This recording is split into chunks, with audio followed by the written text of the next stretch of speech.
Hello friends, कैसे हैं आप लोग। उम्मीद करता हूं कि आप सभी बेहद अच्छे होंगे।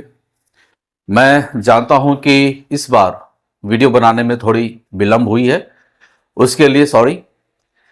तो मैं कोशिश करूंगा कि ये विलंब जो इतना ज़्यादा अंतराल हो गया है, जो गैपिंग हो गया है, वो गैपिंग कम हो और हर सप्ताह आपके लिए एक नया वीडियो लेकर आ पाऊं, ये मैं कोशिश करूंगा। फ्रेंड्स, जो लोग मुझे नहीं जानते, जिनके लिए मैं नया हूं, उनको मैं अपना परिचय देना चाहूंगा। मेरा नाम विनोद कुमार, लोग मुझे भीके सर के नाम से भी जानते हैं और पिछले मैं कई सालों से एज एन आर्ट टीचर के रूप में काम कर रहा हूं। तो फ्रेंड्स, एक व्हाट्सएप नंबर आपके स्क्रीन पर आ रहा होगा। अगर आप किसी भी तरह का कोई भी क्वेश्चन पूछना चाहते हैं तो आप वहां अपनी राय, अपनी बातें रख सकते हैं। इसके साथ ही आप अपना नाम, अपने स्टेट का नाम, अपने डिस्ट्रिक्ट का नाम जरूर शेयर करें, ताकि मैं आपको कोई भी वीडियो डायरेक्ट शेयर कर सकूं। तो फ्रेंड्स, जो लोग हमारे चैनल में नए हैं, मैं उनसे रिक्वेस्ट करूंगा कि आप हमारे चैनल को सब्सक्राइब करें, लाइक करें, शेयर करें और हाँ, बेल आइकन को जरूर दबा दें, ताकि कोई भी वीडियो डायरेक्ट आप तक पहुंच सके, बिना किसी विलंब के, बिना किसी इंतजार के। तो चलिए आज के टॉपिक का कुछ डिस्कस कर ले। आज हम जिस टॉपिक को लेकर आए हैं उसका नाम है शेप। शेप यानी आकार। फ्रेंड्स, आप देखे होंगे जब भी आप कोई ड्राइंग बनाते हैं तो आपके जहन में, आपके दिमाग में एक शेप उभर कर आती है। अगर मैं आपको बोलूं कि आपको एप्पल बनानी है, या आप ये सोचेंगे कि आपको एप्पल बनाना है, तो सर्कल आपके दिमाग में, आपके जहन में वो उभरने लगता है। एक चित्र बनकर, एक शेप बनकर आपके सामने आता है। तो शेप को समझना सबसे ज्यादा जरूरी है। शेप के बिना आप कोई भी पिक्चर को ड्रॉ नहीं कर सकते हो।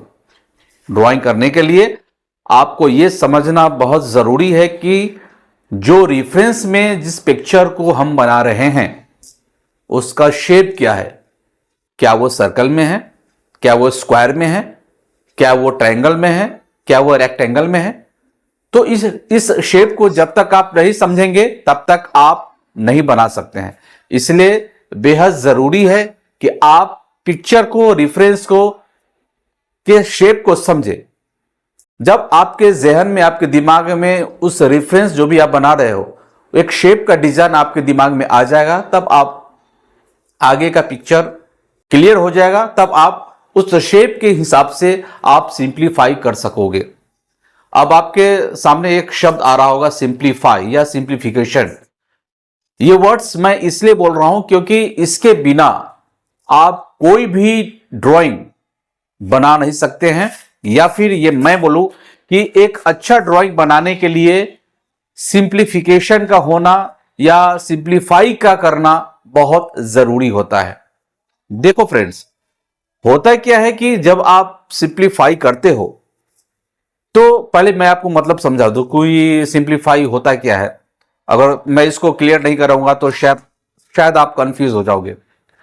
देखो, सिंप्लीफाई या सिंप्लीफिकेशन मींस होता है जो भी आप रेफरेंस बना रहे हो, तो सबसे पहले आपके दिमाग में, आपके जहन में आएगा कि ये किस शेप का है, किस आकार का है।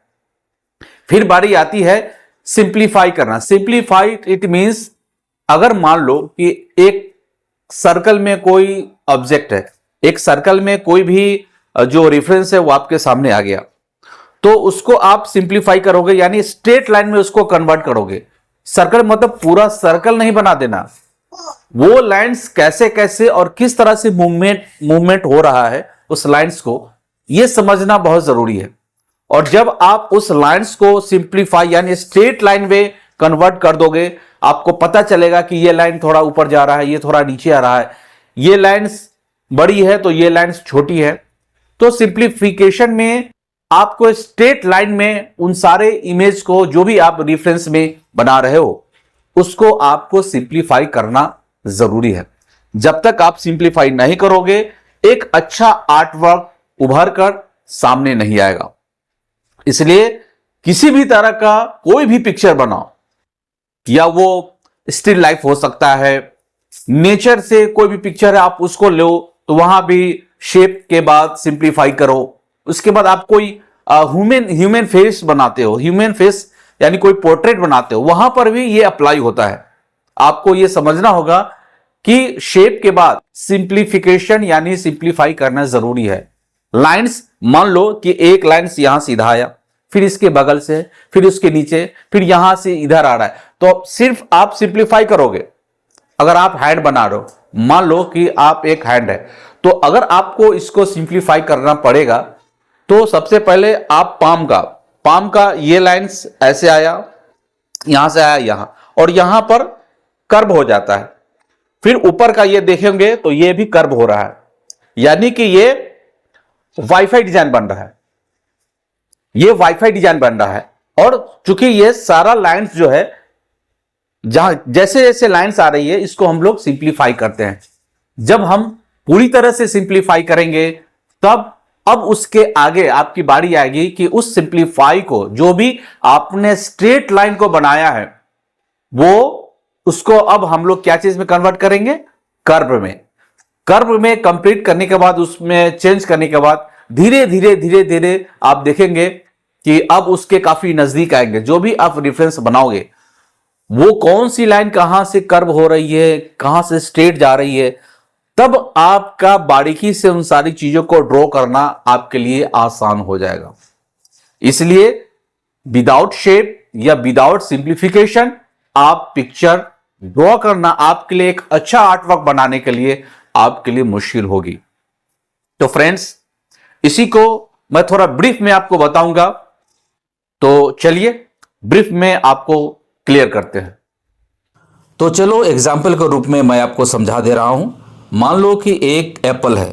एप्पल पूरी तरह किस साइज में है, कौन सा शेप में है? ये सर्कल में है। तो सर्कल के हिसाब से आप इसको ड्रॉ करोगे, आप देखोगे आप अच्छा से ड्रॉ कर पाओगे। मान लो कि एक तरबूज का टुकड़ा है जो काटा हुआ है, तो ये जो शेप बनकर आ रहा है यह है ट्रायंगल में। तो ट्रायंगल के हिसाब से आप उसको ड्रॉ करोगे, जो आपके दिमाग में छवि उभरेगी। मान लो कि एक वॉच है। वॉच जो आप देख रहे हो, उसका जो साइज चारों तरफ का एक समान है, यानी कि आप मानो कि ये एक स्क्वायर में है, और स्क्वायर के हिसाब से आप इसको अच्छे से ड्रॉ करोगे। फिर मान लो कि एक टेलीविजन है। टेलीविजन का जो शेप बन रहा है ये है रेक्टेंगल में। तो रेक्टेंगल के हिसाब से हम उसको ड्रॉ करते हैं। तो जो आप देखोगे कि हर एक चीज का अपना एक शेप होता है, अपना एक आकार होता है। उसी के हिसाब से हम किसी इमेज को ड्रॉ करते हो रेफरेंस के हिसाब से। मान लो कि एक पेड़ है। पेड़ का जो ऊपर का जो आकार देख रहे हैं ये ट्रायंगल में है, लेकिन जब हम इसको सिंप्लीफाई करेंगे उस ट्रायंगल को, तो उस ट्री को, तो उसको एक छोटे छोटे स्ट्रेट लाइन में कन्वर्ट करेंगे। और कन्वर्ट करने के बाद तब हमें पता चलेगा कि अब इसको हमको ड्रॉ कैसे करना है, सर्कल में कैसे कन्वर्ट करेंगे। तो सिंप्लीफाई करना बहुत ज़रूरी है। इसके अलावे अगर आप कोई भी ह्यूमन फेस लेते हो, किसी भी ह्यूमन फेस, या वो मेल हो या फीमेल हो, तो ड्रॉ करने से पहले आपको सिंप्लीफाई करना ज़रूरी है। देखो, सिंप्लीफाई दो तरीके से किया जाता है। पहला तो आपको स्ट्रेट लाइन में कन्वर्ट करके आपको सिंप्लीफाई करना होगा, और एक होता है रफली स्केच करना, यानी कि आपको एक ऐसा रूप, एक ऐसा आकार बनाना है जो आपको दिखने में, जो आपका रेफरेंस हो, रेफरेंस के हिसाब से वो हूबहू वैसा ही शेप बनेगा, उसका एक आकार बनेगा। तब जाकर आप डिटेलिंग या उसके अंदर जाकर एक एक कर्व में उसको कन्वर्ट करोगे, डिटेल का काम करोगे। इसलिए सिंप्लीफाई की बात करें तो स्ट्रेट लाइन के अलावे आप कर्व में भी आप सिंप्लीफाई करोगे। इसके लिए मैं आगे आपको डिटेल में बताऊंगा कि इसको कैसे करना है। तो चलिए अब हम दूसरे तरीके से आपको सिंप्लीफाई करके बताते हैं। ये जो रेफरेंस इमेज में जो आप देख पा रहे हैं, इसको हम अब सिंप्लीफाई करेंगे, लेकिन इसको स्ट्रेट लाइन में नहीं, इसको हम करेंगे कर्व में। मैंने पहले भी बताया है कि इसको हम दो तरीके से कर सकते हैं। पहला स्ट्रेट लाइन में सिंप्लीफाई करना, और दूसरा कर्व में। तो मैं अभी इसको कर्व में कर रहा हूँ। फेस का लाइंस कहाँ से कहाँ तक आएगी, हेयर लाइन कहाँ से कहाँ तक आएगी, उसका बॉडी स्ट्रक्चर कहाँ से कहाँ तक आएगी, इसको जो आप देख पा रहे हैं कि इसको मैं स्ट्रेट लाइन में भी कन्वर्ट कर रहा हूँ। जहाँ जहाँ स्ट्रेट लाइन होगा वहाँ मैं स्ट्रेट लाइन करूँगा, लेकिन जहाँ पर कर्व आएगा, या वो बॉडी स्ट्रक्चर हो या हेयर का लाइन हो या फेस का हो, उसके हिसाब से उसको हम रफली करते हैं। तो चूंकि ये फाइनल टच नहीं है, इसको हम फाइनल लाइंस नहीं मानेंगे। जब हम इसको डिटेल में करेंगे तब हो सकता है कि जो मैंने लाइंस को दिया है वो उसके अंदर डिटेल का लाइन है या उससे थोड़ा सा बाहर भी जा सकता है। तो रफली इसको हम स्केच किए हैं ताकि रेफरेंस से बहुत हद तक उसको हम सिंप्लीफाई कर सके, उसको हम जज कर पाए, तब जाकर हम एक डिटेल बना पाए। इससे एक और फायदा ये होता है कि फेस का आकार के अकॉर्डिंग बॉडी स्ट्रक्चर सही है या नहीं है, इस पर हम फोकस कर सकते हैं। तो चलो एक और रेफरेंस आपके सामने है। आप जो देख रहे हैं ये किसान है जो हाथों में काटने वाला कुछ लिए हुआ है। इसको भी हम उसी हिसाब से सिंप्लीफाई करेंगे। तो सिंप्लीफाई करने के लिए सबसे पहले हम फेस का अपर पार्ट, यानी अगर उसका सिर का बाल है या उसका गमछा जो देख पा रहे हैं उसको पहले हम उसको ड्रॉ करेंगे। फिर फेस का जो एक ओवल में या सर्कल में जो ड्रॉ करना उसके हिसाब से उसको एक सिंप्लीफाई करेंगे कि लगभग इतना बड़ा इसका फेस होगा। फेस के अकॉर्डिंग अब उसका बॉडी स्ट्रक्चर कितना बड़ा होगा या कितना छोटा होगा, ये प्रोपोर्शन को जज कर पाते हैं कि कौन सी लाइन कितनी बड़ी हो रही है और कौन सी लाइन छोटी हो रही है। तो रेफरेंस को देखते हुए उसको हम रफली स्केच करते हैं।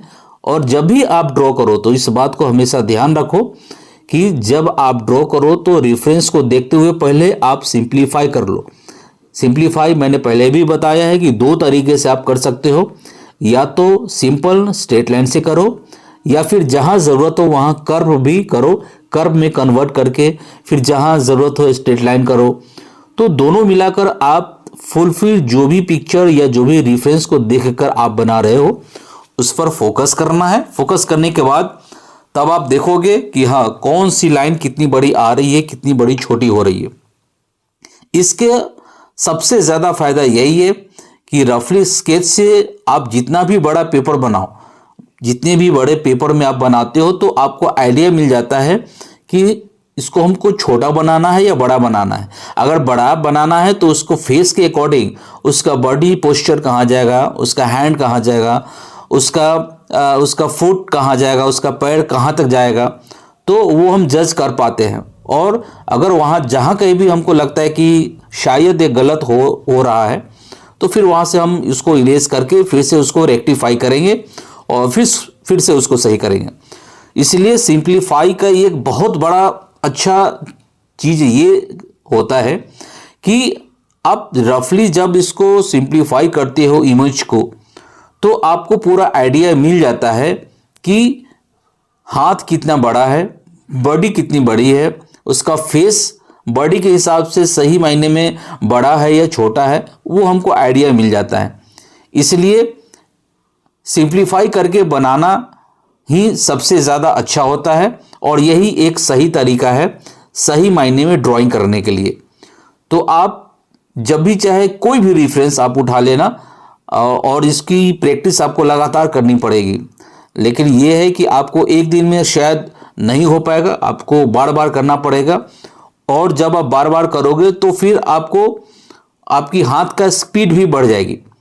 लेकिन एक बात याद रखना कि स्पीड स्टार्टिंग में नहीं बढ़ाना है, स्टार्टिंग में आप धीरे से आराम से उसको करना।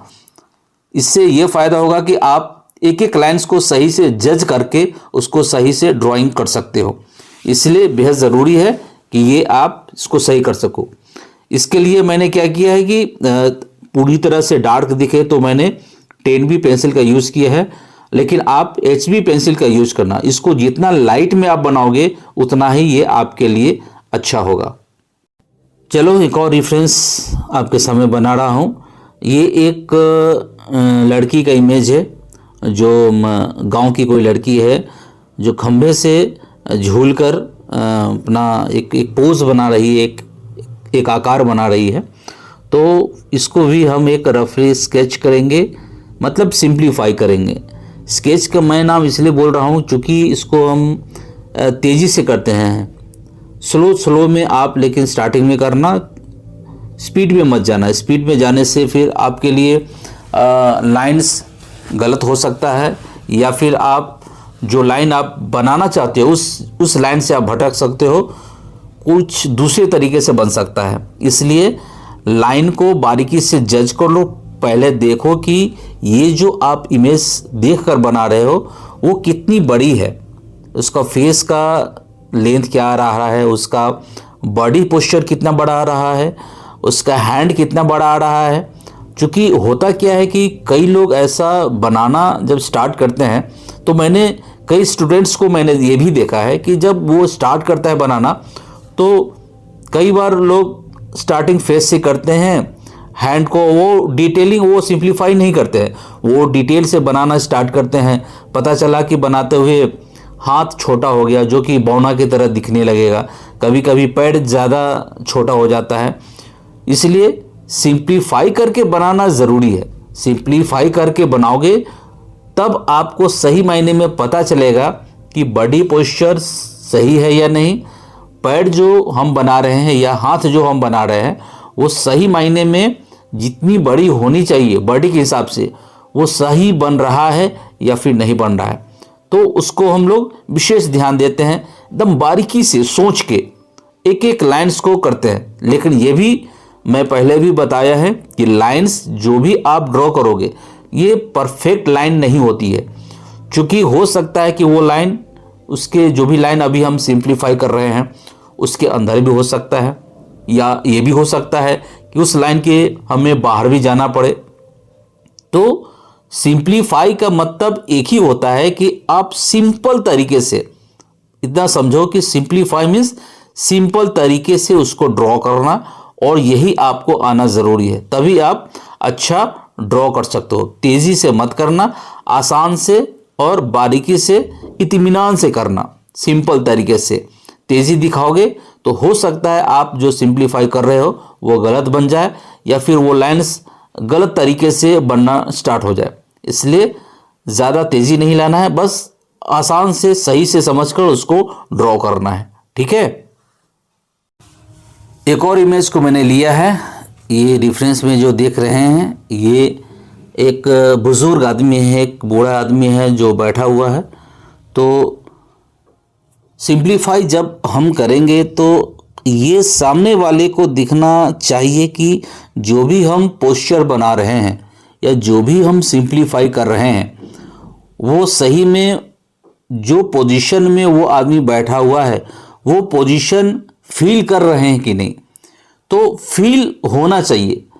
एक बार में भी अगर कोई दूसरे लोग भी उसको देखे तो उसको समझ में आए कि हाँ कोई ऐसा आदमी है। चूँकि जब डिटेल करेंगे तब पता चलेगा कि ये जवान है, अधेड़ है या बूढ़ा है। तो जब हम उसको बारीकी से सिंप्लीफाई करेंगे, एक बॉडी पोस्चर को क्रिएट करेंगे, ड्राइंग करेंगे, तब हमको पता चलेगा कि हाँ ये किस पोज में बैठा हुआ है। जो बैठा हुआ सही मायने में वही पिक्चर उतर कर आया है कि नहीं। तो सबसे ज़्यादा ये समझना ज़रूरी है कि जो फील होनी चाहिए, जो आप महसूस करेंगे कि हाँ जो इमेज आपने ड्रॉ किया, सिंप्लीफाई किया, वो फील महसूस होना चाहिए। जब आपको वो फील महसूस हो जाएगा तब आप समझेंगे कि नहीं आप जो भी सिंप्लीफाई करके ड्राइंग कर रहे हो वो बिल्कुल सही हो रहा है और सही तरीके से आप कर पा रहे हो। इसलिए रफली आप सिंप्लीफाई करना, बारीकी से समझकर। मैं पहले भी बोला हूँ कि जल्दीबाजी में मत करना। इतना ध्यान देना कि हाँ जो भी आप रेफरेंस को देखकर बना रहे हो वो सही मायने में वही चीज़ आपके कैनवास पर या आपके पेपर पर उतर पा रहा है या नहीं उतर पा रहा है, ये जज करना आपका काम है। क्योंकि जब आप उसको ड्राइंग करने के बाद फील करना स्टार्ट करोगे, जैसे ही ड्राइंग का कुछ पार्ट्स बनता है सिंप्लीफिकेशन में, तब आपको ये फील होने लगता है कि हाँ जो भी हम इसको बना रहे हैं वो हूबहू वही चीज़ उतर कर सामने आ रहा है। तो जैसे मैंने अभी आप देख रहे हैं कि जिस तरह इसको हम ड्राइंग कर रहे हैं और सिंप्लीफाई के तरीके से कर रहे हैं। अब ये जो पैर कहाँ से आ रहा है, किस तरह से, जहाँ से कहाँ से मुड़ रहा है, हर एक बारीकी को। और चूंकि ये 2 पैर है, 2 सेकेंड पैर जो है थोड़ा सा दिख रहा है, उस पर भी हमको फोकस करना है और उसके हिसाब से इसको ड्राइंग करेंगे। इसलिए एक बात याद रखना कि जब भी आप सिंप्लीफाई करना तो बारीकी से, ध्यान से देखकर, ताकि आप रेफरेंस को में जो भी आप देखो उसको फील कर सको। आप जो भी सिंप्लीफाई करो वो फील उसके अंदर दिखना चाहिए। अगर वो फील अगर उसके अंदर दिखने लगा तो आप समझना है कि आप जो भी सिंप्लीफाई कर रहे हो, ड्राइंग कर रहे हो, वो हूबहू उतर कर सामने आ रहा है। तो अब मैं समझ पा रहा हूँ कि हमने जो भी अभी तक आपको बताया वो आपके जहन में, आपके दिमाग में बैठ गया होगा। तो बस आप प्रैक्टिस करना शुरू कर दो, ठीक है। तो फ्रेंड्स, बहुत कुछ आपका जो भी कंसेप्ट था क्लियर हो गया होगा। मैं आपको बताना चाहूंगा, खासकर उन बिगिनर्स के लिए जो प्रैक्टिस करते हैं, दिन रात मेहनत करते हैं, लेकिन एक अच्छा आर्टवर्क नहीं बन पाता है। देखिए, आप लोग डायरेक्ट आगे की तरफ मत दौड़िए। आपको थोड़ा थोड़ा धीरे धीरे आपको आगे बढ़ना पड़ेगा। होता क्या है कि आजकल YouTube में लोग इतने तरह का चीजें को देखने लगे हैं कि लोग कंफ्यूज हो रहे हैं कि क्या देखे क्या नहीं देखे, और शॉर्टकट सब लोग अपनाना चाह रहे हैं। देखो, अगर आप शॉर्टकट अपनाओगे तो फिर, अगर आप चाहते हो कि अच्छा आर्टिस्ट बने, अच्छा आर्टवर्क बनाए, तो शॉर्टकट बिल्कुल भी मत अपनाइए। शॉर्टकट के पीछे भागिए ही नहीं। आपको भले ही थोड़ा टाइम लगेगा, समय लगेगा, लेकिन आप धीरे धीरे आप अपने स्किल को डेवलप करते रहिए। जो मैंने आपको बताया कि शेप को समझना है, सिंप्लीफाई कैसे करना है, उस चीजों पर अगर आप काम करोगे, देखो आपको ये एक दिन में कभी नहीं होगा, याद रखना। आपको कई महीनों तक आपको ये लगातार प्रैक्टिस करनी पड़ेगी, अभ्यास करना पड़ेगा। जब आप निरंतर लगातार प्रैक्टिस करोगे, अभ्यास करोगे, तो मुझे उम्मीद है कि खासकर उन बिगिनर्स के लिए कि आप अपने आर्ट वर्क को अच्छा कर पाओगे, अच्छा डेवलप कर पाओगे। आपका आर्ट वर्क, आपका स्किल डेवलप होगा, ये श्योर है। लेकिन होता क्या है कि जब भी आप बाकी चीजों को आप यूट्यूब पर देखते हो, जैसे कोई अच्छा आर्ट वर्क बना रहा है, हाइपर रियलिस्टिक, ऐसे इस तरह के पिक्चर्स बन रहा है, और आप लोग सोचते हो कि कम समय में, महीना 2 महीना में मैं इसको कर लूं।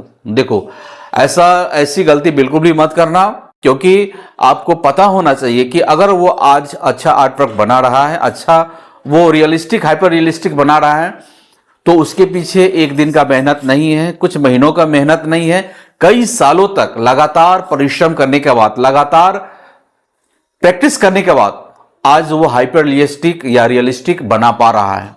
तो आप लोग डायरेक्ट सोचते हो, खासकर बिगिनर्स, ऐसा मैंने देखा है कि डायरेक्ट सोचता है कि महीना, 2 महीना, 6 महीना में मैं हाइपर रियलिस्टिक या कोई ऐसा ट्रिक हाथ लग जाए ताकि मैं आसानी से बना सकूं।